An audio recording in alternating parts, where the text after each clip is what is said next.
Welcome back to Object-Oriented Programming. We're going to do the chapter on exception handling. So first of all, what is an exception? So when a program runs into a problem while executing, while running, and it forces the program to terminate abnormally, meaning it's ending in a way that you did not plan it to end, that's an abnormal program termination. So when that happens, we say an exception occurred. Now, I'm not using the word error over here because error has a different meaning in the context of Java. So we're going to call this an exception. Another meaning of exception as used in everyday English is when something that is not anything that's not the norm is also called an exception. So in that sense, the use of the term exception here makes sense. Now, in order to understand why we are dedicating an entire chapter to exception handling, we're going to go through three examples, three example programs, which I'm going to show you right now. First one doesn't use an exception, anything new. The first one basically demonstrates how an exception might occur. Actually, one that is that can happen quite frequently. The second example finds a workaround to that using an if statement. And the second example is, that's why it's called quotient with if. And then finally, we'll look at an example that uses the exception, a very simple form of the exception handling mechanism that Java provides us. So let me begin first with the basic code that we're trying to run, and let's talk about the problem that might happen here. So it's basically we're calling the class quotient. Quotient is basically the result of dividing one number by another, the result of a division operation in math. So this program does a very simple thing. It takes two integers from the user, puts the first one in number 1, puts the second integer into integer called number 2, prints them out, and prints out the result of dividing the first integer by the second integer. So let's switch over here to quotient. This example over here. So this is the same code that you just saw on the slide. Nothing changed.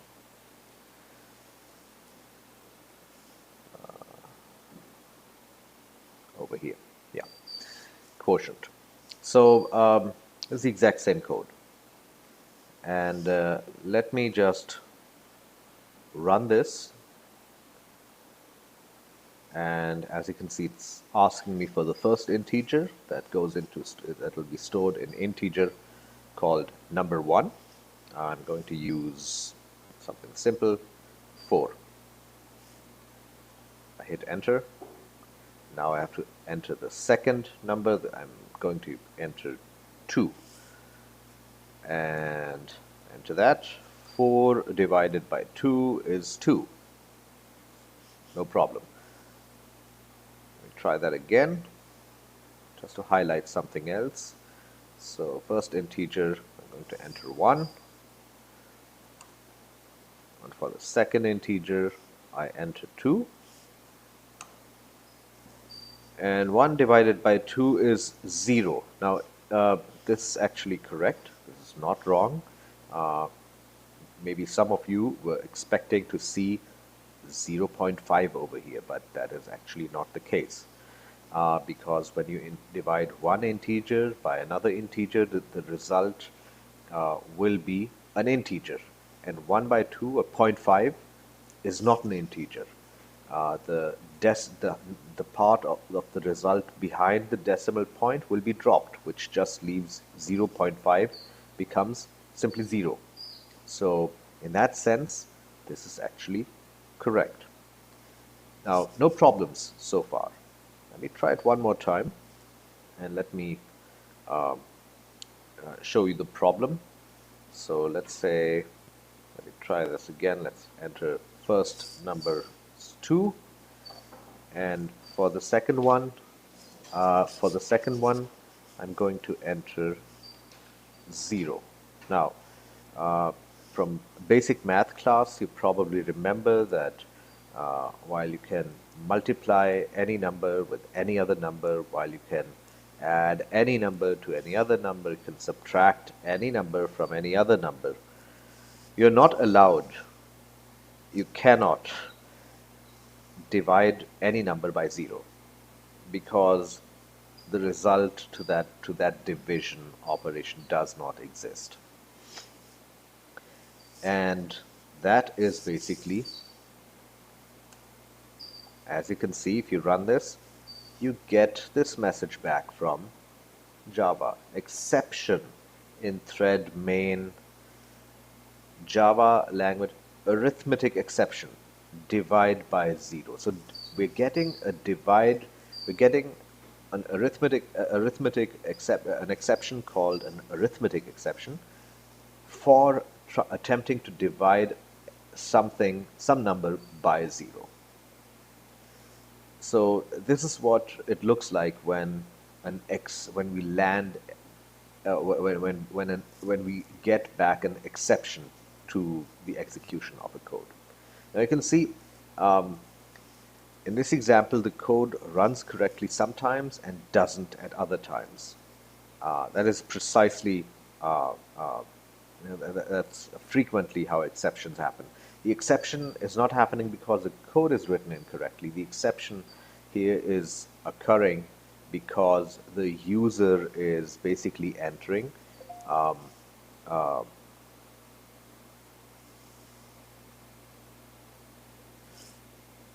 numbers that are not permissible. Actually, one number, number 2, the second number, is never allowed to be 0. So what's a way around that? And let me jump back to our slides. This is one way around that. We can simply modify the quotient program and add an if condition over here. An if condition that checks if number 2 is 0 or not. If it's not 0, we proceed with dividing number 1 by number 2. But if number 2 is 0, we jump to the else condition and we simply print out a message saying divisor, the number at the bottom of in a division, divisor cannot be 0, or whatever else you want. But key is we do not attempt the division if number 2 is 0. So this is one way of handling this situation. And just to see that this actually works, I have the same code ready over here, and you'll see same code, and then I have this if condition. If number 2 is not equal to 0, do the division. Otherwise, if it is equal to 0, just print out this message. So let's quickly try this out. To run this one time, entering 4 and 2, and we get the result of that. And I can run it again, and let's do 1, and the second number I'm going to enter 0, and this time you see We go into the else branch, and we get back the message, divisor cannot be 0. So that is one way of handling this divide by 0 condition. Now, the downside of this is that this is just one of the exceptions that is possible. One way of writing code is you always keep in mind all the possible exceptions that can happen in your code, and you always put in an if condition and make sure that those you avoid those situations in which those exceptions may occur. That's yes, you can do that. It's not wrong, but it's quite likely that you will not always be able to remember or spot all the possibilities by which an exception might occur. A better approach to that is to use exception handling. Java provides us many tools for that. Here's another approach, and something new in this piece of code. So we call this new class quotient with exception, and kind of begins the same way. We have a main method. We get input from the user, store 1 and number 1, two integers. One goes into number 1, the other one goes into integer number 2. But after that,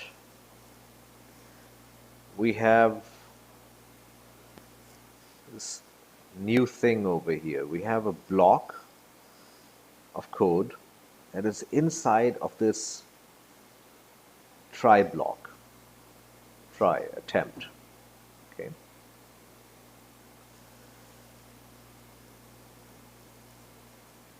And that is matched by another block, catch. A try block and a catch block. Try block and catch block. Try basically is kind of, you can think of it as short for try running this code. So you say to telling your compiler to try running this code. And if anything in here goes wrong, if anything in here produces an exception, what will happen is you will not end up with an exception message like we saw in our very first example code, quotient. Instead, wherever in here, inside the try block, whenever anything happens that produces an exception, jump out, and your code, actually an exception is produced over here, and that exception is, we say that exception is thrown, like a ball. And you catch that exception in the catch block. Now, that exception that is thrown is not something completely new. It's basically Java is producing or returning an object of a class called exception over here.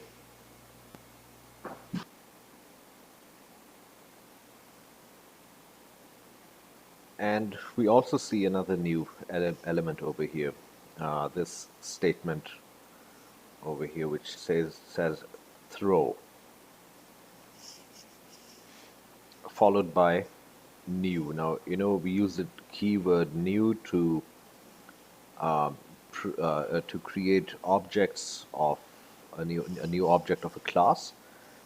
In this case, what we're doing is the throw keyword. What it does is it produces it throws an exception, and that exception is basically a newly created object of this class arithmetic exception. And in the constructor to that arithmetic exception object, we're passing this string, a message. divisor cannot be 0. We can put anything over here, anything helpful to us. And so this, if the number 2 entered is a 0, we are producing the exception over here ourselves, and